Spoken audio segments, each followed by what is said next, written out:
Olá, amigos, sejam todos muito bem-vindos ao nosso curso de Direito Constitucional voltado para concursos públicos. É um prazer muito grande ter cada um de vocês aqui comigo. Eu me chamo Ebert, estarei com vocês em 40 encontros de Direito Constitucional, cada encontro 90 minutos.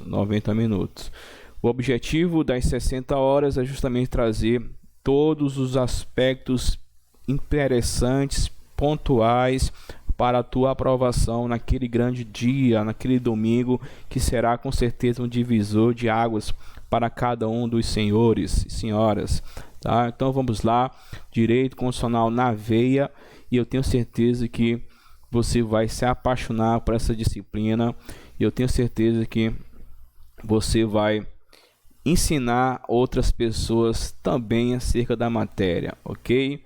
Então vamos lá, Direito Constitucional comigo. Então vamos iniciar do básico ao avançado. Quando eu falo básico, não é o beabá, não. Quando eu falo básico, é a compreensão da Constituição, da doutrina, e quando eu falo doutrina, doutrina majoritária, doutrina minoritária e o entendimento da banca do seu concurso. Como assim, professor? Meus amigos, olha o que está acontecendo, principalmente com a banca FCC e CESP ou SEBRASP. É muito comum, aliás, não é tão comum cair em provas, tá? Mas já caiu e complica muita gente, porque você estuda por um livro de direito constitucional, aquele autor vai dizer a posição dele acerca da divergência, só que o cara pode ter uma posição majoritária ou minoritária. O professor não cai só majoritária? Negativo, é possível a banca entender conforme a doutrina minoritária. Vou trazer um exemplo para vocês. A gente vai ter uma aula sobre direitos políticos. E tem um artigo 15 da Constituição que vai falar justamente da perda ou suspensão dos direitos políticos, tá? E há uma divergência doutrinária acerca de um aspecto que pode resultar em perda ou suspensão. É justamente a dupla recusa, a escusa de consciência. Se você não sabe, se você não lembra, não tem problema nenhum. Nosso curso aqui é do início, tá? Do início, mas sabe que tem essa divergência lá no artigo 15. A doutrina majoritária entende que a escusa de consciência, a dupla e a recusa de disponibilidade a cumprir uma prestação alternativa resulta em perda. É a doutrina majoritária, tá? Então, ou seja, grande parte dos constitucionalistas entende que é caso de perda, mas a FCC entende que é suspensão. Caiu na DPE, esqueci agora o estado. A gente vai responder essa questão também. Ele colocou como suspensão, seguindo a linha que diz a legislação. Então a divergência doutrinária é que ela não anulou a questão, tá bom? Então, do básico, quando eu falo básico, Constituição, doutrina, entendimento da banca, para sim, com esse arcabouço jurídico, a gente possa entender as razões do Supremo Tribunal Federal. Buscar entender, né? Que às vezes é complicado entender o que sai lá da Suprema Corte, com todo o respeito, né? Ou como no direito nós falamos, data máxima vem, eu discordo dos ministros do STF, mas quem sou eu, né? Na prova não vai cair o meu entendimento, vai cair o entendimento do Supremo Tribunal Federal. E eu vou tentar te ensinar, passar para os senhores justamente esse entendimento da Suprema Corte, tá? Por exemplo, súmula vinculante número 25, que fala que é ilícita a prisão depositária fiel, qualquer que seja a sua modalidade. Eu não quero que você decore apenas isso, porque pode cair na prova, como já caiu na Fundação Carlos Chagas. É uma situação hipotética, inclusive a Fundação Carlos Chagas está aparecendo no CESP, né, com as situações hipotéticas, e você tinha que aplicar isso. Essa súmula vinculante do Supremo Tribunal Federal. Para entender a súmula, você tem que observar a cláusula material dos direitos fundamentais, a cláusula de abertura, analisar os tratados internacionais, qual a posição hierárquica dos tratados dentro do ordenamento jurídico, e por que a prisão passou a ser ilícita. É ilícito ou é inconstitucional? Então isso vai envolver também controle de convencionalidade, controle de constitucionalidade. Não se preocupe que lá nos últimos encontros sobre controle de validade, a gente vai estudar controle de constitucionalidade, controle de constitucionalidade. Dentro do controle de validade, nós temos o controle de constitucionalidade, o controle de convencionalidade e o controle de legalidade. Então, a gente vai analisar tudo isso com calma, beleza? Tranquilo? Então, vamos lá. Sem mais delongas, vamos iniciar aqui nosso curso de Direito Constitucional, do básico ao avançado. E o primeiro tema aqui, para não assustar os senhores, é um tema bem tranquilo, tá? Por isso que eu coloquei ele para ninguém desistir. Não desistam, tá, gente? Vale muito a pena ter um curso desse. É justamente princípios fundamentais, conforme aparece para os senhores aí. Perfeito? Então vamos lá. Princípios fundamentais. Gente, o que é um princípio? Pode falar aí que eu estou te ouvindo. O que seria um princípio fundamental? Vamos lá. Alguém chega lá, você é servidor de algum órgão, uma pessoa chega solicitando, prometendo uma vantagem ilícita aos senhores. Aí você diz: negativo, meu amigo, aqui não funciona dessa maneira. Não temos esse expediente. Mas acontece em vários lugares. Aqui não é qualquer lugar. Aqui nós não fazemos isso. E você, ou seja, você não aceitou propina. Aí o cara vai te falar isso: olha, você é um cara de princípios. O que é isso? O que ele está dizendo? Valores. Valores que servem de norte para a tua atuação no serviço público. Não só no serviço público, né? Na vida privada também você vai observar justamente esses princípios. Então aqui, princípios fundamentais, porque nós temos na Constituição essa situação de título 1º, princípios fundamentais. Gente, olha só, princípios, valores, e esses valores devem ser respeitados por quem? Primeiramente, pelo Estado. E quando eu falo Estado, estou falando uma pessoa jurídica. E quando eu falo em pessoa jurídica, toda pessoa jurídica ela é criada por conta de uma necessidade. Ninguém cria vou criar uma pessoa jurídica por criar. Não. Você que é pessoa jurídica, além de ser pessoa física, é pessoa jurídica, sabe muito bem que eu estou falando disso. Tá? Sabe muito bem. Toda pessoa jurídica ela é criada com um objetivo: atender a necessidades. Necessidades que você não poderia alcançar sozinho. Então você se junta com outras pessoas, apesar de nós temos pessoas jurídicas só com um, né? Mas é muito comum a criação de uma pessoa jurídica justamente para atender necessidades. Então o que acontece aqui? Vivemos duas realidades bem fortes. O homem, falando de maneira geral, vive em sociedade. E por viver em sociedade, os conflitos são inevitáveis. Você concorda comigo? Ou é fácil lidar com o ser humano? É facinho, né? Não, não é fácil. Não é fácil. E quando acontece esses conflitos? Tem que ter a resolução desses conflitos. Como é que se resolve? Um braço, nem sempre que tem força é que tem razão. Concorda comigo? Então o que acontece? O povo dentro de um território, ele acaba criando um ser abstrato para atender necessidades. No nosso exemplo, resolver conflitos. Então o povo traz um perfil de um ser abstrato e esse ser abstrato vai perseguir um interesse público, interesse da coletividade. Então o povo vai redigir um documento legal e esse documento legal vai legitimar a atuação desse abstrato. Quem é esse abstrato? O Estado. Então o Estado, diante desse documento legal, ele vai agir buscando atingir um interesse público, Que documento legal é esse? A Constituição. E quando eu falo Constituição, primeira coisa você tem que saber que Constituição não é um termo exclusivo do direito, tá? Do direito. Constituição, você for buscar lá no dicionário Aurélio, ele vai trazer algumas informações aos senhores. Vai dizer que Constituição é o ato ou efeito de constituir-se, e constituir-se é ser parte essencial de uma coisa, como essa coisa está organizada, como essa coisa está estruturada, ao ponto de eu chegar e dizer, olha, eu estou diante de um smartphone.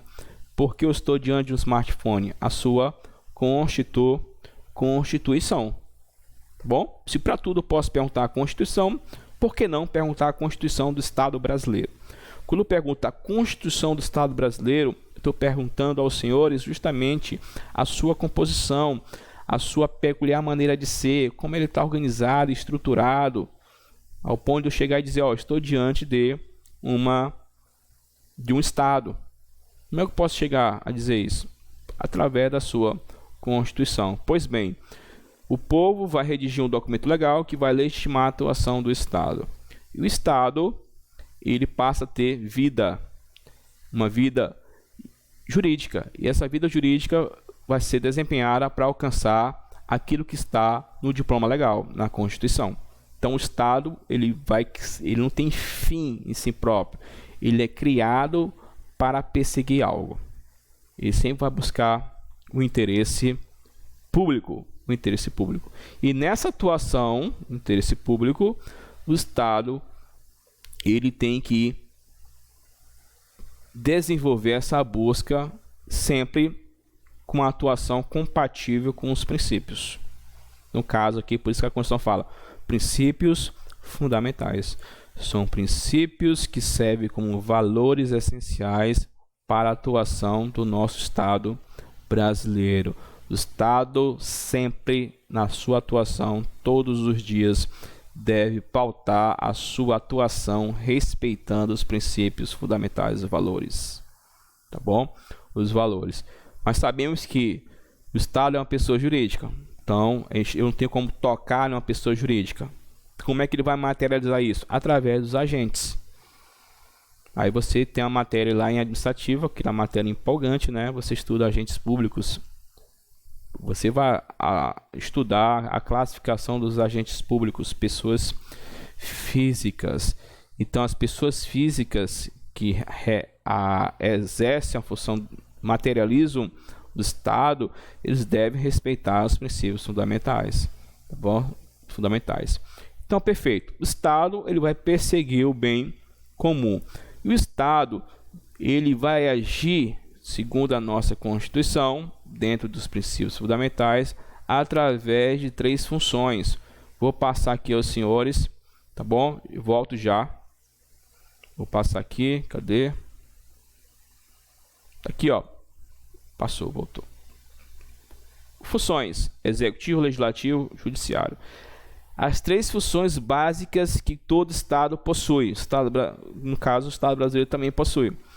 Primeiro, o Estado, ele vai administrar. Nós transferimos ao Estado esse poder para administrar a coisa pública. Se a coisa é pública, não é do Estado. Essa coisa é do povo. Do povo, mas quem vai administrar a coisa pública é o Estado. Quem do Estado? Na sua especialidade, o Estado na face do poder executivo. Então, o executivo, ele tem uma função principiológica, uma função especializada, justamente administrar a coisa pública, especialidade, tá bom?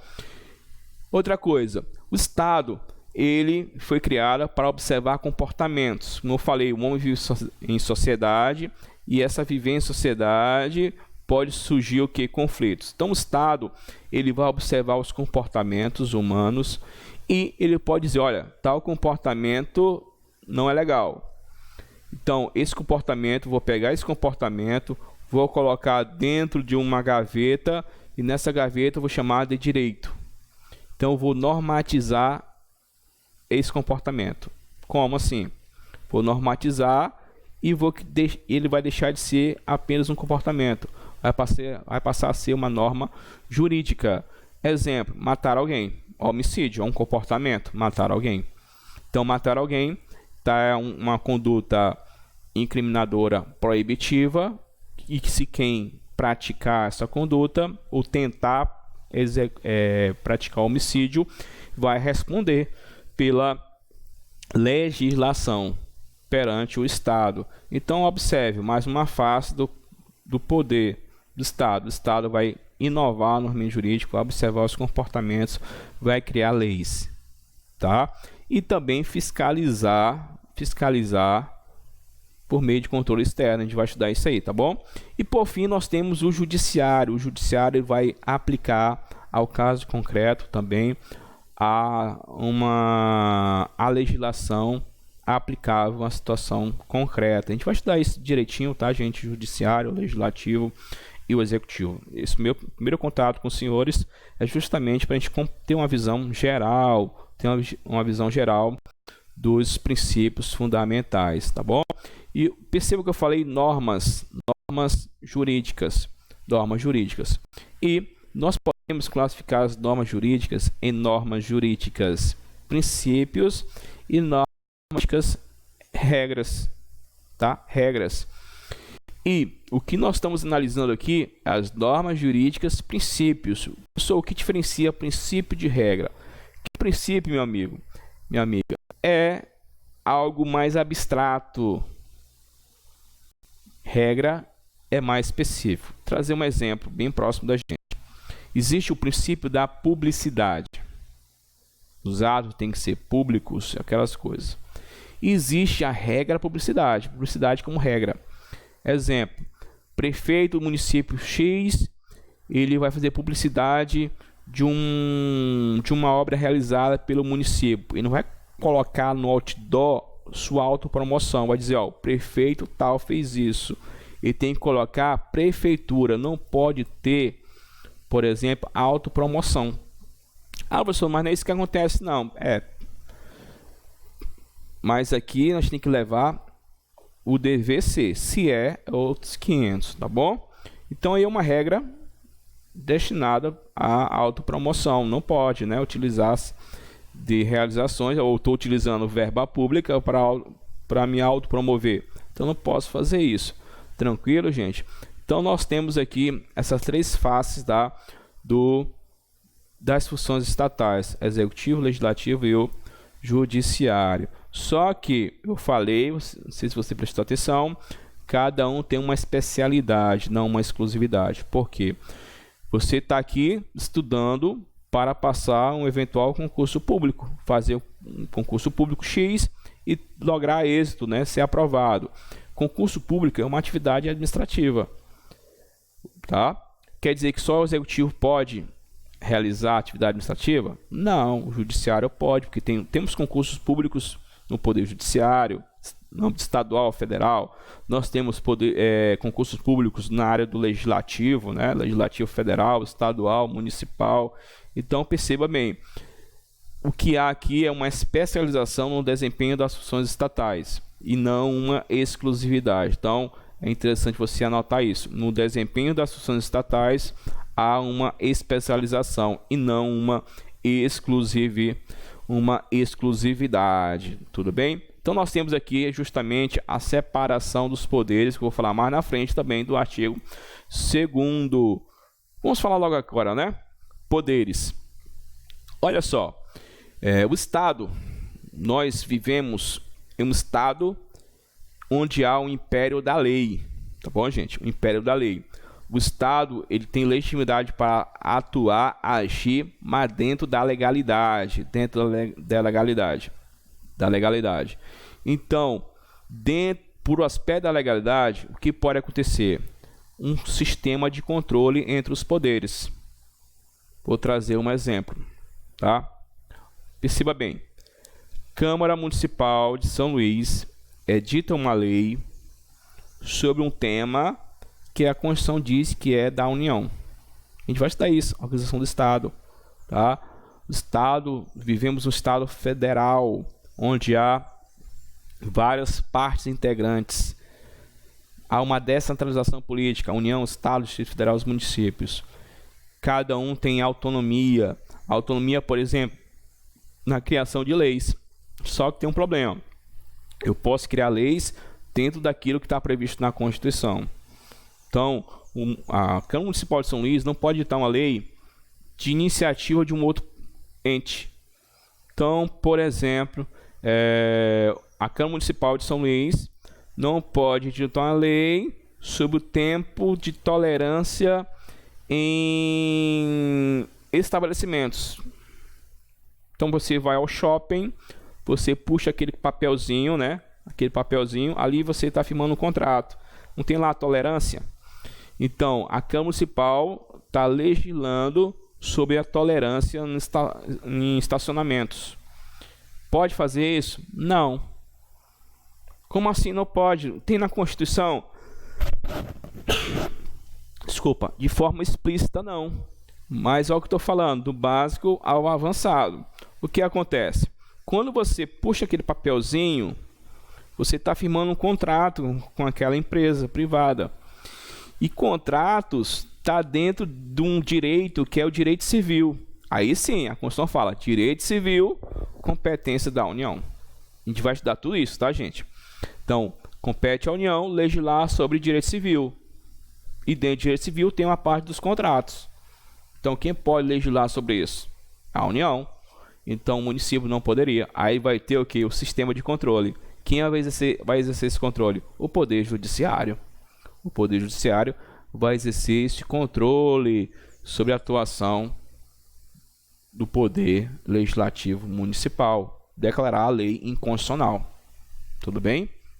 A gente vai ajudar tudo isso com bem tranquilidade. Beleza? Não se assuste agora. Outro exemplo. O Legislativo edita uma lei. Vai editar uma lei. E o presidente pode vetar um artigo, uma linha de uma lei, dizer que ela é inconstitucional. Olha só, Poder Executivo exercendo controle sobre o Legislativo. Mesma coisa, pode acontecer, o presidente edita uma medida provisória e essa medida provisória ela tem que ser convertida em lei. Chega lá no Legislativo, negativo, ela é inconstitucional, pode barrar. Então, há esse controle recíproco entre os poderes. Eles são independentes? Sim, são independentes. Tá? São independentes. Um exemplo de independência. Você que fez o concurso do Tribunal de Justiça, você viu que... Estou presumindo que você fez o concurso do TJ. Quem não fez, saiba disso. Que no tribunal nós temos um órgão diretivo. Cargo de direção. Vai ter uma eleição para presidente, vice-presidente e corregedor. Quem vai fazer a eleição? O próprio judiciário. Então não vai ter intromissão do legislativo e nem do executivo. Então cargos diretivos do poder judiciário serão definidos a escolha pelo próprio judiciário. Então eles são independentes, só que há uma harmonia. Essa harmonia que possibilita justamente o sistema de controle de freios e contrapesos, né? Freios e contrapesos. Vai ter no nosso material também a expressão checks and balance, tá bom? Checks and balance. Gente, olha o seguinte, tá? Então nós temos o artigo 2º que fala dos poderes da União. Então vamos voltar aqui para o nosso artigo 1º. Artigo 1º. Então nós temos aqui princípios fundamentais. Primeira coisa que o artigo 1º vai falar é justamente sobre o nome do nosso Estado brasileiro. O nome diz muita coisa e já caiu em prova isso, tá, gente? Olha o que diz. O nome do nosso Estado brasileiro: a República Federativa do Brasil. A República Federativa do Brasil. Primeiro, fala República e Federativa. Então, vamos lá. Olha só, nós falamos no início que o povo, por meio de uma Constituição, ele vai trazer o perfil do Estado. O Estado vai exercer o que? Poder. E o que seria poder? Poder nada mais é do que a capacidade, a aptidão de impor uma vontade. Vontade do povo, vontade da coletividade, vontade, tá? E nessa imposição de vontades, o Estado vai se valer também por que não, de uma violência. Só que essa violência é uma violência legítima, uma violência legítima. Como assim? Pense comigo. Eu te devo, contraí uma dívida com você, então te devo, não pago. O que você faz? Você vai buscar o judiciário. Você busca o judiciário vai realizar a minha citação, vou responder processo e tudo mais. Olha só, e digo para o juiz, olha, não tem como pagar. O juiz pode fazer o seguinte, dá a sentença favorável a você, você inicia um cumprimento de sentença, quem é da área do direito sabe disso, vai iniciar o cumprimento de sentença, não pago, o juiz pode o quê? Bloquear meus bens. É ou não uma violência? Sim, mas uma violência legítima, está sendo legitimado pelo Código de Processo Civil. Quem criou o Código de Processo Civil? Os legisladores. E os legisladores só estão lá porque nós o colocamos. Então eles representam a gente, eles buscam justamente a situação. Outra situação do exercício do poder do Estado. O Estado quer minha casa, porque quer construir um hospital, um viaduto e tudo mais. Ele pode se valer da desapropriação. É uma forma, tá expropriando minha propriedade contra a minha vontade. Contra a minha vontade. Ele pode fazer isso? Pode. Só que tem um detalhe. O poder do Estado ele não é um poder ilimitado. Tá? O Estado ele tem um poder delimitado. Olha o que diz aí, ó. Constitui-se, o Estado brasileiro constitui-se em Estado democrático de direito.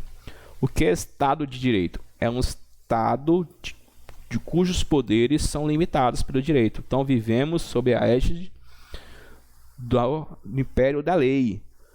Só que nessa império da lei há participação do povo. Por isso que nós chamamos de Estado democrático de direito. O Estado cujos poderes são limitados pelo direito e na elaboração do direito há a participação do povo, a participação democrática. E essa democracia que é justamente o regime de governo. Quando fala regime, fala de regência, né? Em uma orquestra, quem dá regência é o maestro. E aqui, quem dá regência do Estado brasileiro é o povo. Só que o povo exerce essa regência de duas maneiras. Essa democracia, uma democracia por meio de representantes eleitos, por isso que é de forma indireta, nós chamamos de indireta, e diretamente nos termos da lei. Exemplo, plebiscito, referendo. Outra forma de participação direta, ação popular, a gente vai estudar tudo isso, tá? O prefeito baixa um decreto que está violando o meio ambiente. Então eu posso entrar com uma ação judicial para desfazer, para anular esse decreto do prefeito. Eu posso observar a conduta do presidente. Olha, essa conduta é incompatível, está ferindo a lei de 1950.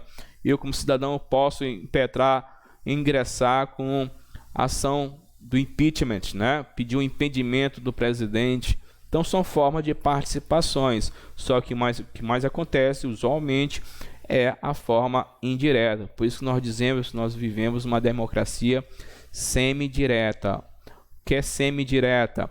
Indiretamente por meio de representantes eleitos e diretamente nos termos da Constituição, como eu mencionei aqui, tá? No decorrer do curso eu vou dizer, gente, isso aqui é uma forma direta, exercício. Então aqui nosso primeiro encontro é justamente para analisar essa perspectiva do regime de direito, tá? Regime de direito. Então nós temos como princípio o exercício do Estado, sempre observando o império da lei, e cuja elaboração a participação popular. Gente, a gente vai fazer uma pausa aqui, vamos chegar a 30 minutos praticamente e vamos dar sequência no próximo bloco, analisando o termo república e o termo federação. Um forte abraço e até lá!